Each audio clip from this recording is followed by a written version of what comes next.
Minority फरायसुलिफोरनि थाखाय गोजोनथाव खौरां।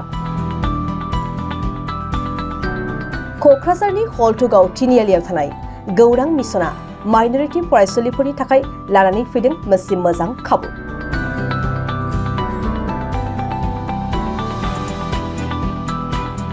माइनरिटी फरायसुलिफोरनि थाखाय मोजां आबहावा, मोजां जानाय थानाय आरो रैखाथि गोनां गार्ल्स हस्टेलनि खाबु खालामनानै होदों गौरां मिसना।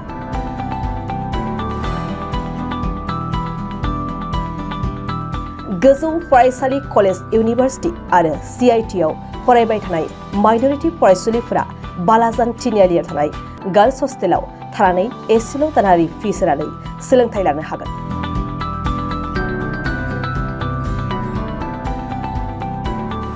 बे माइनरिटी गार्ल्स हस्टेलाव थानानै सोलोंथाइ लानो गोसो गुदुं फरायसुलिफोरा 8638745056 नङाब्ला 9101901342 मबाइल नम्बराव फोनांजाब खालामनो हागोन। नैबे माइनरिटी गार्ल्स हस्टेलनि गेजेरजों नोंथांमोननि चेनेलनि गेजेरजों जों दिनै बेखौनो मिथिहरनो नागिरदों। बेयाव जायफ्रा फरायफैगोन माइनरिटी स्टुडेन्टफोर, बिसोरो कलेजाव फरायनायबो जानो हागौ, इउनिभार्सिटियाव फरायनाय, CIT आव फरायनाय आरो बेबायदिनो बेनेश्वर ब्रह्मआव जायफ्रा फरायनानै बाहेरायाव थानानै PG आव फरायदों, बिथांमोननि थाखाय जोङो सुबिदा होनाय जागोन। जायफ्रा माइनरिटी स्टुडेन्ट बेयाव फरायनानै जायफ्रा फरायनो गोसो जानाय, जेरावखि थाया मानो, जेरावखि फराया मानो, नाथाय जोंनि नैबे माइनरिटी गार्ल्स हस्टेलाव थानानै खम रेटआवनो जोङो बेवहाय फिस लानाय जानाय नङा, खालि बेयाव मेस फिसखौल' जोङो लानाय जागोन। बेनिखायनो जायफ्रा हायार इडुकेसन थाखाय जोंनि क'क्राझार ओनसोलाव, क'क्राझार टाउनाव फरायफैनो गोसो जानायफ्रा बेयाव थानानै फरायफैनो हागोन। बेनिखायनो बे चेनेलनि गेजेरजों नोंथांमोननिसिम जायफ्रा फरायनो गोसो जानाय बेखौ जों मिथिहरनाय जाबाय। बेसेबांनि गेजेराव फरायनो स्टुडेन्टफ्रा थानो हागोन सार? जोङो बेवहाय हायार सेकेन्डारिनिफ्राय जोङो स्टार्ट खालामगोन।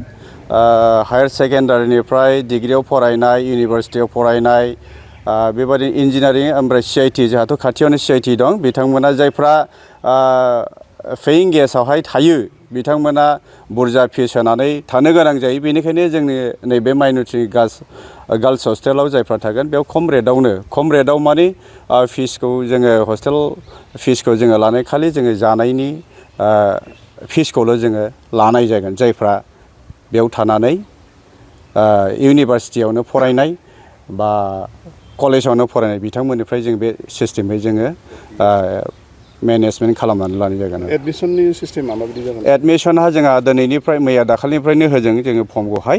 बेनिखायनो जायफ्रा गोसो जानाय बय एटलिस्ट जोङो 3000नि गेजेरनिफ्राय जों स्टार्ट खालामनाय जागोन सासे स्टुडेन्टनिफ्राय। बेसेबां केपासिटि? बेवहाय केपासिटिया जोङो गोजौआवहाय जोङो गिदिर क्लासनि गिदिर स्टुडेन्टफोरखौ दोननो सानदों आरो गाहायाव जोङो एसे लवार लेभेलनि स्टुडेन्टफोरखौ दोननो सानदों। केपासिटिया टटेल 100। गोदानै अपेनिं खालामनाय ना? एक्सुवेलि बियो 2019आवहायनो बेखौ जोङो जोंनि क'क्राझार ADC-आ बेखौ इन'ग्रेसन खालामनानै होफैदों। नाथाय माखासे फाइनान्सियेल प्रब्लेम, माखासे टेक्निकेल प्रब्लेमनि थाखाय बेखौ थांनाय बोसोरफ्राव जोङो खुलिनो हायाखै। नाथाय देग्लायनि बोसोरनिफ्राय जोङो बेखौहाय जोङो स्टार्ट खालामबाय आरो जोङो दोनबायबो। लकेसनखौ खोन्थानो हागोन? लकेसना जाबाय गौरां, तिनालि, बालागाव, हलथुगाव, गौरां मिसन आन्डार NLC लुथेरान चार्चनि गेजेरावहाय बेखौहाय गायसनना लानाय जादों। जायफोरा नैबेयाव एडमिसन खालामनो गोसो बा थानो गोसो जागोन बिसोर माबोरै कन्टेक्ट खालामनो हागोन सार? जोङो एटलिस्ट जोङो एडभार्टाइसबो होबाय आरो कन्टेक्ट नाम्बारबो होबाय। प्रिन्सिपालजों, चेयारमेनजों, भाइस प्रिन्सिपालजों कन्टेक्ट खालामनानै नोंथांमोना सुलुं लाफैनो हागोन।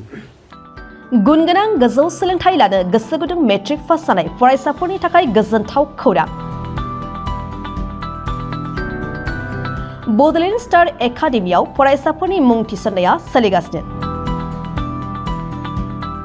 क'क्राझार सहरनि साहा फारसे साखाथि तितागुरिनि समबाय मावख'नि साखाथियाव थानाय बड'लेण्ड स्टार एकाडेमि जुनियर कलेजाव 2024-25 सोलोंथाइ बोसोरनि थाखाय हायार सेकेन्डारि थाखोआव गुनगोनां सोलोंथाइ लानो गोसो गुदुं फरायसाफोरनि थाखाय मुं थिसननाय हाबाफारिया सोलिगासिनो।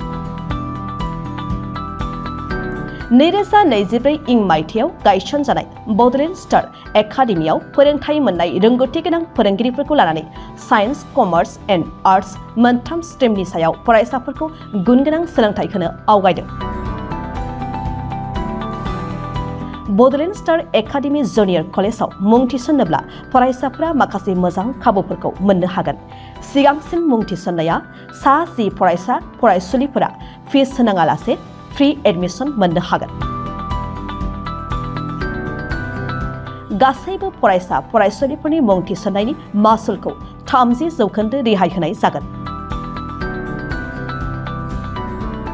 75% नम्बर लानानै उथ्रिसार जानो हानाय फरायसुलिफोरनि थाखाय एडमिसन फिसखौ 40% रेहाय होनाय जागोन आरो 85% नम्बर लानानै उथ्रिसार जानो हानाय फरायसुलिफोरनि थाखाय एडमिसन फिसखौ 100% बाङायनि खाबुखौ होनाय जागोन। हौवासा आरो हिन्जावसाफोरनि थाखाय मुलाम्फा गोनां मोजां जाग्रा आरो मोजां थाग्रा खथानि खाबु गोनां हस्टेलनि खाबुखौ मोननो हागोन।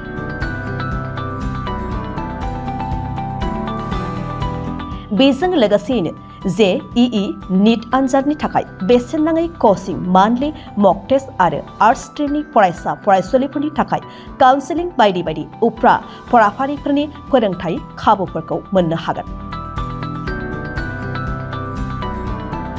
बिदिब्ला मानोथो गोबाव खालामनो?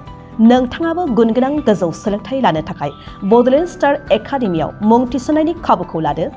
बांसिन आबुङै मिन्थिनो थाखाय गाहायाव होनाय मबाइल नम्बर फोनांजाब खालामदो। Mobile number 6000349997 7638008149 6003494371।